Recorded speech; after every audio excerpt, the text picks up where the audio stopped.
बिस्मिल्लाहिर्रहमानिर्रहीम। Welcome to literature online. अस्सलाम वालेकुम।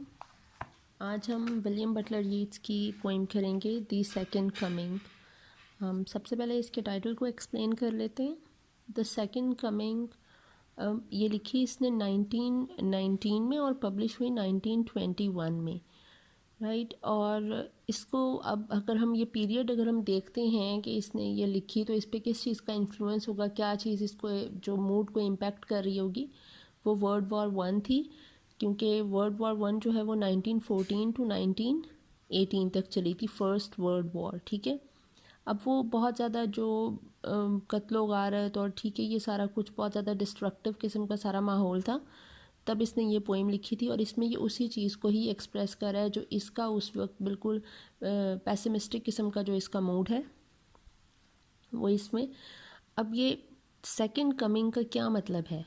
सेकंड कमिंग के डबल मीनिंग निकल आता है इसमें। एक चीज़ तो है कि जिस तरह क्रिश्चियंस का एक बिलीफ है कि क्राइस्ट विल कम अगेन, ठीक है, उनकी बर्थ दोबारा होगी इस दुनिया में। और दूसरा इसका जो कॉन्सेप्ट है, अच्छा दूसरा जो इसमें इसका मीनिंग है वो ये आ जाता है कि जैसे हर खामोशी के बाद एक तूफ़ान आता है और हर तूफ़ान के बाद कोई ना कोई एक नई चीज़ जो है वो एक बिल्कुल न्यू चीज़ आती है, ठीक है, जो एक चेंज ले आती है, ठीक है। इस तरह ये सेकंड कमिंग के जो है ये डबल मीनिंग है। अब इसका टेक्स्ट अगर हम स्टार्ट करते हैं तो है turning and turning in the widening gyre. Gyre कहते हैं सर्कुलर मोशन को, ठीक है, दायरे को, स्पाइरल को। Turning and turning in the widening gyre the falcon cannot hear the falconer. अच्छा, फैल्कन जो है वो वैसे जो है वो बर्ड को कहते हैं, ठीक है, ईगल वगैरह को, लेकिन यहाँ पे फैल्कन जो है वो क्रिश्चियनिटी को कहेंगे या फिर हार्बिंगर ऑफ क्रिश्चियनिटी, ठीक है, यहाँ पे जो उसका यूज़ होगा मीनिंग। अब इसमें जो है बात की जा रही है वो ये बात हो रही है कि जो इंसानियत जो है, जो इंसान है हम लोग, ये हर चीज़ जो है वो एक दायरे में मुसलसल ऐसे घूम रही है कि जो आपके जो सिविलाइजेशन है, जो ह्यूमन सिविलाइजेशन है, हम अपने रिलीजन को सुन नहीं पा रहे। फैल्कनर इज़ क्राइस्ट, राइट, कि हम लोग जो हमारे मज़हब, जो असल मज़हब है हमारा, हम उसको सुन नहीं पा रहे, हम उसको फॉलो नहीं कर पा रहे हैं। Turning and turning in the widening gyre the falcon cannot hear the falconer, कि आप लोग जो हो वो उस चीज़ को महसूस नहीं कर पा रहे हो जिसके लिए आप लोग इस दुनिया में आए हो। जो क्राइस्ट ने हमें एक जो प्रीचिंग की है, जो एक चीज़ बताई है हमें, जिस चीज़ को फॉलो करना है, हम उसको फॉलो कर नहीं रहे हैं।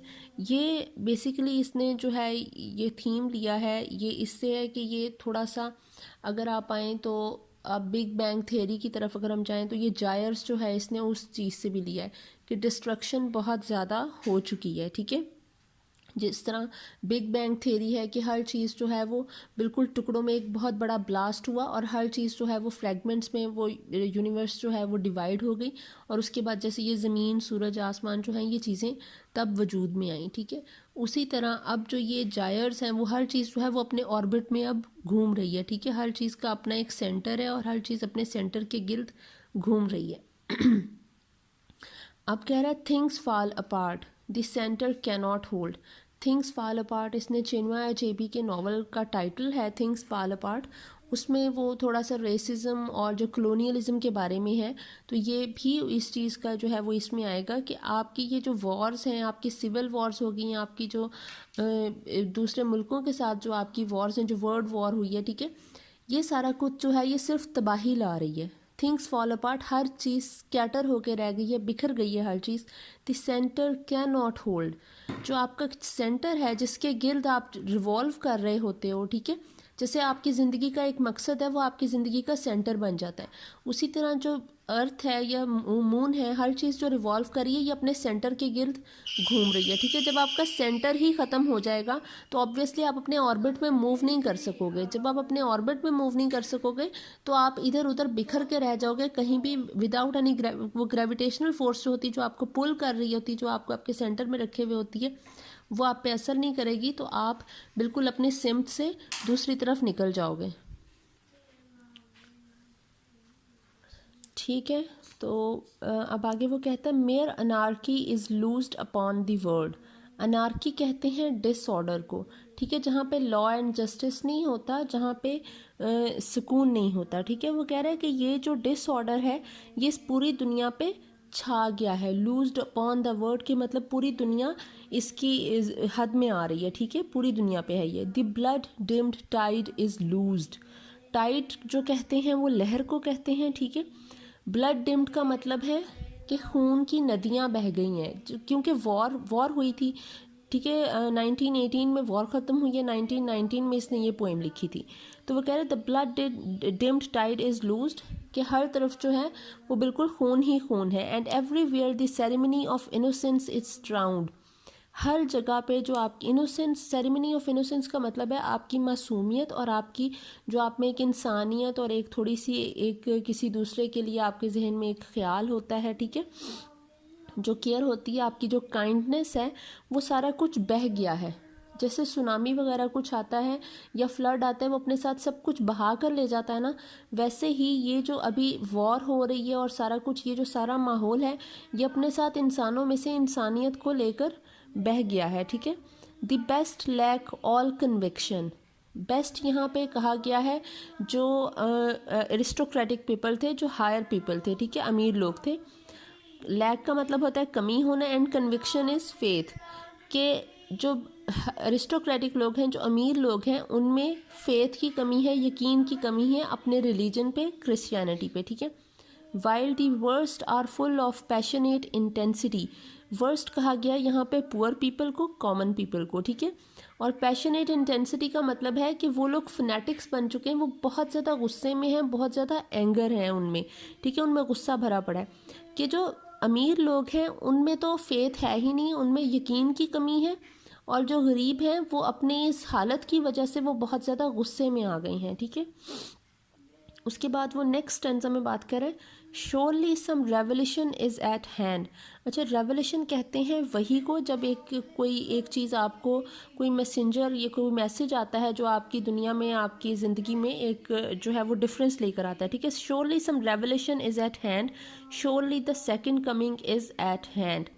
वो कह रहा है यकीनन, अब ये अपनी थोड़ी सी एक दूसरा जो थॉट प्रोसेस है, अपनी एक दूसरी सोच को जाहिर कर रहे हैं कि यकीनन कोई वही ज़रूर आने वाली है, यकीनन ये सेकंड कमिंग जो है वो बिल्कुल आने वाली है, अब बहुत करीब है सेकंड कमिंग। इसमें फिर वही बात है कि या तो ये बात कर रहा है क्राइस्ट की, इसका डबल मीनिंग है कि क्राइस्ट अब यहाँ पे आएंगे, ठीक है, और या फिर कि आपके जो हालात हैं, अब ये जो आपकी एंशियंट टाइम है, एंशियंट वर्ड, अब पुराना दौर ख़त्म हो चुका है और अब एक नया वक्त आएगा। अगर अब ये जंगें सब कुछ हो चुका है, सब ख़त्म हो गया है, तो अब ये जंग ख़त्म हो के अब ज़रूर कोई अच्छा वक्त आएगा, अब कोई इससे अच्छा या इससे बुरा वक्त आएगा, मतलब वो वक्त ही बताएगा कि क्या वक्त है, लेकिन अब ये दौर चेंज होने वाला है, ठीक है। Time will change. वो कह रहा है the second coming hardly are those words out when a vast image out of Spiritus Mundi troubles my sight. वो कह रहा है सेकेंड कमिंग जो है ये वो अल्फाज हैं जो मुझे तब मेरे जहन में आए, मेरे जहन में से तब आए हैं, when a vast image out of spiritus mundi troubles my sight। spiritus mundi कहते हैं यहाँ पे, spiritus mundi का मतलब है collective spirit of universe और the collective soul of mankind, जिसमें हर जो पुराना दौर जितना भी गुजर चुका है और जो आएगा हर एक चीज़ की मेमोरीज हैं। ये कह रहा है कि ईट्स के लिए जो स्पिरिटस मंडी था, ये एक पोइट्स के लिए इंस्पिरेशन था, ये कहता है, क्योंकि आपके पास क्या, आपकी पूरी हिस्ट्री इसमें पड़ी है, ठीक है। आपका प्रेजेंट और आपकी पूरी हिस्ट्री इज़ लाइक इमेजेस, ठीक है। इस इमेजेस में उसने कुछ देखा, वो कह रहा है कि एक इमेज जो है वो इस स्पिरिटस मंडी में से, इस ये जो कलेक्टिव सोल ऑफ यूनिवर्स है, इसमें से एक इमेज जब मुझे नज़र आई, मेरी आंखों को चुंधियाया उसने, somewhere in the sands of the desert. इसने क्या देखा है वो चीज़, उस स्पिरिटस मंडी में से इसे कौन सी चीज़ नज़र आई है कि सहराओं की रेत में उसे नज़र आया, a shape with lion body and the head of a man. उसे एक स्फिनिक्स नज़र आई जिसकी शेप थी कि उसकी बॉडी जो थी वो एक किसी लायन की तरह की थी, शेर की थी, और उसका जो हेड था वो किसी इंसानी उसका जो है वो फेस था, और उसकी बॉडी बिल्कुल किसी शेर की तरह की थी। ये उसे स्पिरिटस मंडी में से ये शेप नज़र आई है, ठीक है। Spiritus Mundi is not that shape, it is the collective spirit of the universe, the collective soul of the mankind, ठीक है। एक ऐसा स्टोर हाउस, मतलब एक जो दुनिया है आपकी, जो यूनिवर्स है, इसमें सब इमेजेस हैं। आज तक जो कुछ हुआ, हिस्ट्री में जो कुछ होता रहा है और जो हो रहा है, everything is in this store, ठीक है। इसका नाम है स्पिरिटस मंडी। वो कह रहा है a gaze blank and pitiless as the sun. ये जो स्फिनिक्स है, ये जो जिसकी बॉडी लायन की तरह की है and the head of a man, ये इसकी जो गेज़ है, इसकी जो नज़र है, गेज़ कहते हैं नज़र को, वो ब्लैंक है। ब्लैंक वैसे खाली को कहते हैं, लेकिन यहाँ पे इसका मतलब है एक्सप्रेशनलेस। जिस तरह उसके अंदर जो है वो किसी किस्म का कोई एक्सप्रेशन नहीं आ रहा, कोई तासुर नहीं है। एंड पिटीलेस एज द सन, और पिटीलेस का मतलब है बेरहम, किसी सूरज की तरह। इसका मतलब है कि सूरज जिस तरह अपनी तपिश जब बरसाता है ना, इतनी ज़्यादा गर्मी हो जाती है जो नाकाबिले बर्दाश्त हो जाती है, बिल्कुल उसी तरह ये जो स्फिनिक्स है, इसकी जो नज़र है उसमें ऐसी ही एक तपिश है जो बेरहम है और बेतासुर है। और ये जो इसकी जो नज़र है, ये जो एक शेप जो है, एक फिगर है, is moving it's slow thighs. Thighs वैसे लेग्स को कहते हैं, लेकिन यहाँ पे इसका मतलब होगा कि वो आहिस्तगी से मूव कर रही है, कि वो चीज़ स्लोली मूव कर रही है। वाइल ऑल अबाउट इट, जबकि इसके इर्द गिर्द real shadows of the indignant desert birds. Real shadows, real का मतलब होता है एक डांस होता है, ये स्कॉटलैंड का एक डांस को कहा करते थे जो कि अमीर अमीर लोग किया करते थे। यहाँ पे ये वो डांस है जो इंडिग्नेंट डेजर्ट बर्ड्स हैं, जो नाराज़, इंडिग्नेंट का मतलब होता है नाराज़ या एंग्री, वो जो नाराज़ बर्ड्स हैं डेजर्ट के, सहरा के, वो उनके साए, वो बर्ड्स खुद नहीं, उनके शेडोज़ डांस कर रहे हैं इस शेप के इर्द गिर्द, ठीक है। द डार्कनेस ड्रॉप्स अगेन, वो कह रहा है अब अंधेरा दोबारा छा जाता है। बट नाउ आई नो, लेकिन अब मैं जानता हूँ, that 20 centuries of stony sleep were vexed to nightmare by a rocking cradle. अच्छा, 20 centuries of stony sleep, stony sleep को कहेंगे कि बिल्कुल आप जिस तरह पत्थर की मानंद सो रहे हो और आप उठ नहीं रहे हो। वैक्स्ड का मतलब होता है परेशान करना, नाइटमेयर होता है एक डरावना ख्वाब। 20 centuries 2000 साल, ठीक है। रॉकिंग क्रेडल वैसे एक झूला होता है, लेकिन यहाँ पे ये रॉकिंग क्रेडल ह्यूमन सिविलाइजेशन है, ठीक है। हमारी तहजीब है, इंसानी तहजीब, हमारी इंसानियत जो हम इतने अरसे से ज़िंदा है।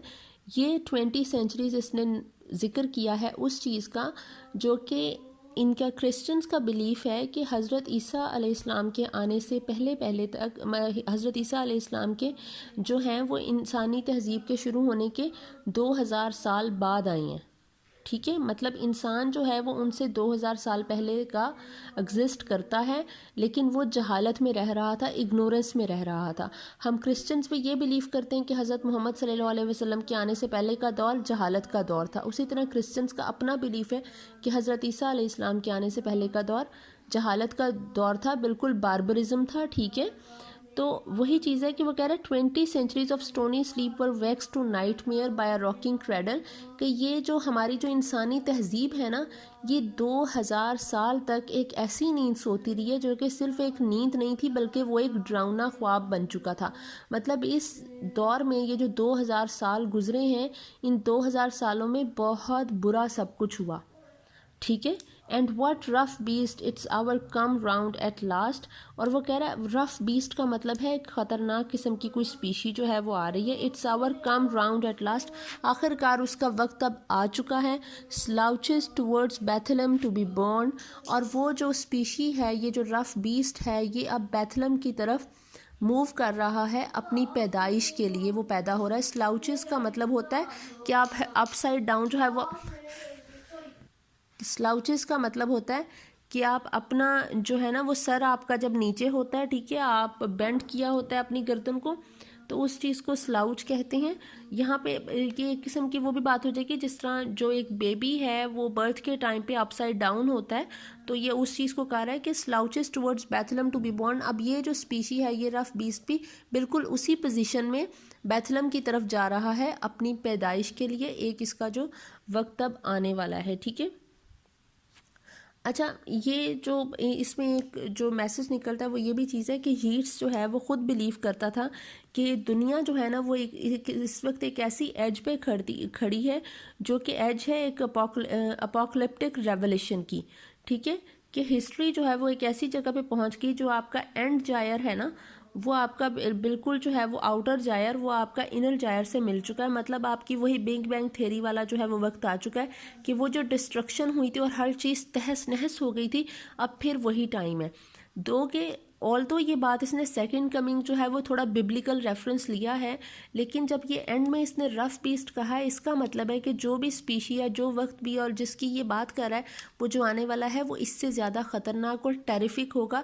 अगर ये क्राइस्ट की ही बर्थ होती है तो क्राइस्ट जो है वो अब हमें जो है वो लेसन देंगे, हमें सबक सिखाएंगे कि हमने क्या क्या गलत किया, हमने उनके जो हमने फॉलो नहीं किया उनकी प्रीचिंग्स को। ठीक है, और दूसरी बात ये भी हो सकती है कि इंसान इतना ज़्यादा कुछ गलत कर चुके हैं, इतने गुनाह कर चुके हैं कि अब जो है वो बिल्कुल बर्दाश्त जो है वो ख़त्म हो गई है। ठीक है, गॉड की, और अब इन पे जो है वो एक अजाब आएगा या जो भी आप इसको समझ लें। ठीक है, कि अब जो है वो लिमिट ख़त्म हो चुकी है। तो आई होप आपको समझ आ गई होगी। Thank you so much.